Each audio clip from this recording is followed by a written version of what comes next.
옆에 계신 분 보고 한번 잘 오셨습니다. 인사하고.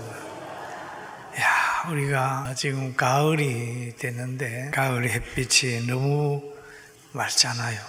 여러분, 누가 그러잖아요. 낙하산과 얼굴은 펴야 산다. 그런 말을 하잖아요.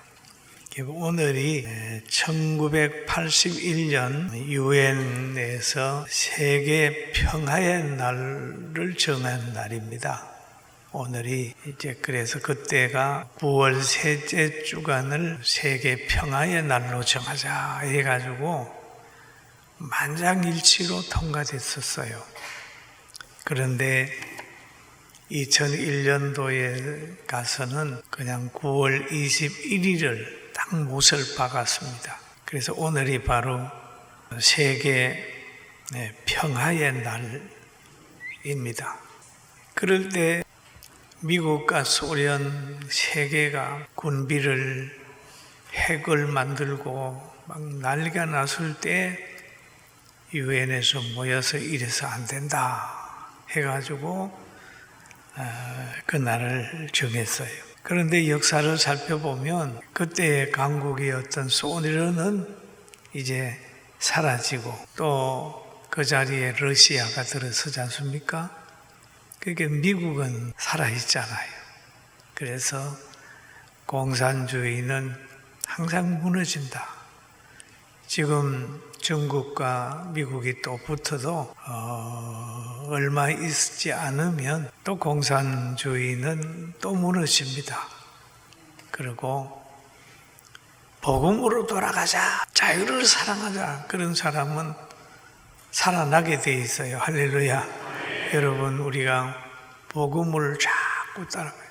복음. 저는 성경 연구하다 보면 이스라엘 야곱의 후손들도 그 우상을 섬기는 북이스라엘은 수명이 약 200년인데 예루살렘 중심으로 해가지고 지냈던 그 남유다는 350년.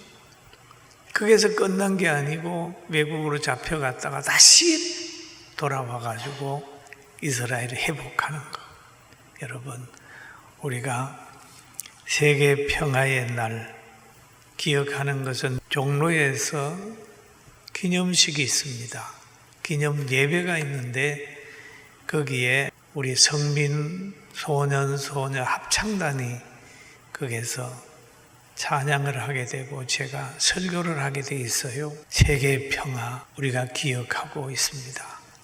그러니까 여러분 위해서 기도해 주시고 오늘은 성령 받아서 승리하는 날이 되기를 주의 이름으로 축원합니다. 아멘.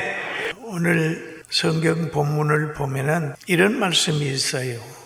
이 말을 듣고 마음이 찔려 그럽니다. 그 뭔 말을 듣고 마음이 찔렸을까요? 왜 모여온 모든 사람들을 향하여 좋은 말을 하지 않고 마음에 콱 찔리는 말을 했을까요? 여기에 보면은 오순절을 지난 다음에 11사도가 함께 마음을 같이하여 이제 예루살렘 사람들과 유다의 사람들을 향하여 말을 하는 거예요. 말을 하는 거예요. 그러니까 그 말을 들은 사람들이 마음에 콱 찔림을 받았다.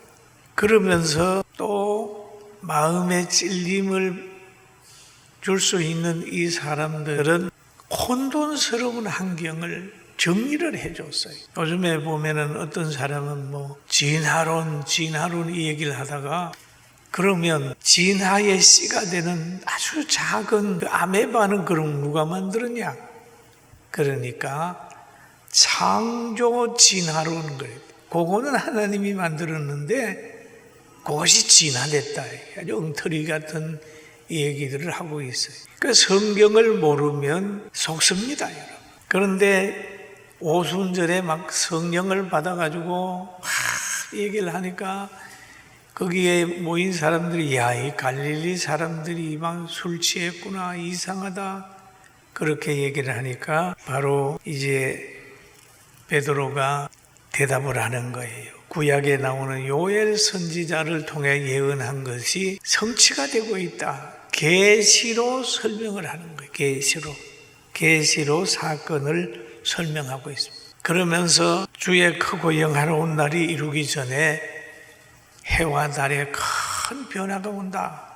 그러면서 변화에 대해서도 두려워하지 않도록 많은 사람들에게 말씀으로 역사하는 거예요. 이런 변화가 올 때 여러분은 기도해야 됩니다. 누구든지 주의 이름을 부르는 자는 구원을 받습니다. 그러면 누가? 부르는 자는 구원을 받는다. 주의 이름을 부르는 자는 구원을 받는다. 그러면서 하는 말이 책망을 하는 거죠.